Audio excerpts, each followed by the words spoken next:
Hey, good afternoon, everybody. Welcome to Strategy Now here at MarketStream.live. My name is Joseph Cusick, and I'm with the Cusick Group, securities offered by MoneyBlock.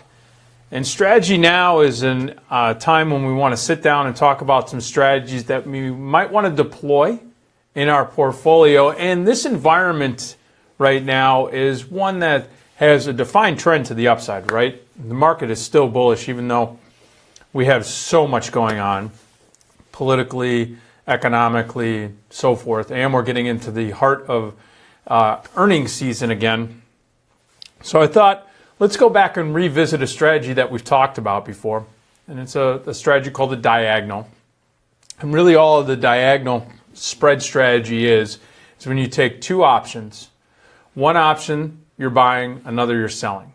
Now, for those of you that don't trade options, think of this like when you own a stock, let's say 100 shares, and you want to generate some revenue against that 100 shares, you either buy a stock that has a nice dividend, or you start selling calls against the stock that you own. It's called a covered right.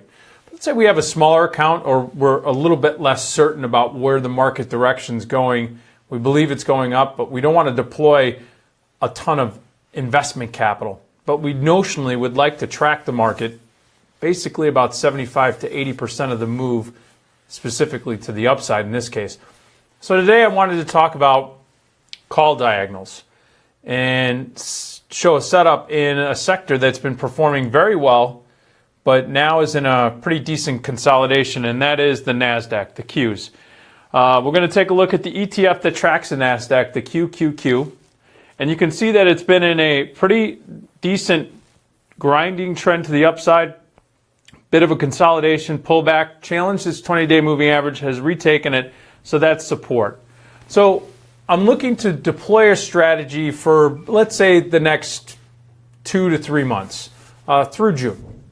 And I want to do it with some fixed amount of capital, one that says, you know what, if the market goes up, I want to participate in that move to the upside, but if it comes cracking down, I want to have a strategy that will allow me to have less capital risk than buying the stock outright, be able to write enough premium against it over the subsequent months if it pulls back, so that at bare minimum I can improve my probability of potential profitability or success. And so that's why we're going to use the call diagonal. Now, let's talk about the mechanics now that we see that the market's clearly trending up. It's resting on a support level, the 20-day moving average. It has its 50-day moving average below at 129. It has the 20-day moving average at 131. So how do I structure a trade like this? Well, I go to Trading Block, I type in Qs, and I'm going to scroll down and take a look at the option chains. Now, if you've never traded options, I have a great discussion on past videos in Strategy Now where we talk about diagonals, so check it out. But basically, like I said, a diagonal is this way. I want to sell an option that has a shorter time period until expiration. And specifically, I'm going to sell an option that has somewhere between a 25 and 30 delta on it. In this case, I'm going to be looking at the 136 calls. They have right now a 23 delta. What is that telling you? Basically, there's a 23% probability that this will be in the money at expiration right here and now. Okay, so I'm selling that. What am I buying against it? Well, I said I wanted to be in this for a couple of months, so I'm going to be doing the Junes. Now, typically, I look for an option that has about a 70, 75 delta. In this case, I'm going to be looking at you can look at the 130s, you can look at the, let's take a look. I'm actually going to get a little more conservative here. I want to actually take a look at something a little deeper in the money, so I'm going to actually look at all strike prices. And again, it's not this, it may sound like it's a little subjective, but it's not. Again, I'm looking at the 136s in May. I'm selling those. I'm going to collect premium there. And then I'm going to go down to the Junes. You can see there's quite a few strike prices. And I'm going to get a little more conservative than I normally do, which is the 70-75 delta option, which would be the 129 or the 130. And the reason why is if, in fact, volatility starts to kick up, I want to be able to have an offset. Or in other words, if the market starts to challenge the downside and start moving down into that 130, 131 level between now and May expiration, I want to have a little more room. And so I'm going to buy the 127s, which has an 86 delta. To put delta into context, that first of all gives me a measurement of the percent probability that would be in the money. So it's 86% probability of it being in the money today at June expiration. It's also telling me that if the market goes up or down $1, this option is either going to make 86 cents or lose 86 cents. Now, for that, I have to buy this at $6.61 or somewhere around there. That's what the current offer is. That means that I have a total of $661. If I were to buy 100 shares right now with it at $127 or $136, or excuse me, $132, that means that I would have to put up $13,200. So the bottom line is that I am buying an option that will track the market with 80% to 86% of its move at this current juncture. That's what this in the money option is. That's my proxy for the stock. So this gives me the right to buy 100 shares at $127. Now, I only have to put up $661 for that. As you have all heard me say in the past, I do not like to buy options outright. I'm going to sell something against it, and specifically a shorter term May 136 call, and I'm going to reduce my cost basis by the amount that I sell that for, so 52 cents. So that means that I could basically do this for around $6.09 or $6.10, and that's a total debit. Now, I have my total account value is about $26,000.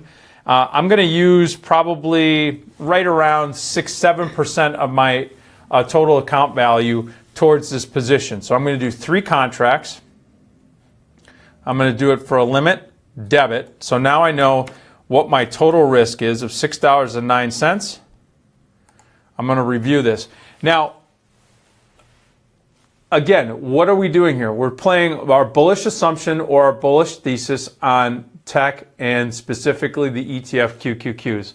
Instead of buying the stock outright, I'm going to buy a proxy, an in-the-money option that's expiring in 77 days. In June of 2017, I'm going to buy the 127 calls. I'm going to pay $6.59. Now, I'm going to sell a shorter dated call, the Mays, out of the money by $4, 136 calls. I'm going to collect 51 cents. For that, I have to pay $6.08 for that particular spread per contract. That gives me a profit potential up to and through May expiration if the stock stays at or above 136. When it goes way above 136, that starts to eat into my profits, but still, I'll still recognize a profit. Now, doing one contract at this price basically means that my break even on this particular strategy is if the stock goes to roughly 133.08 or 09, whatever I'm paying for it.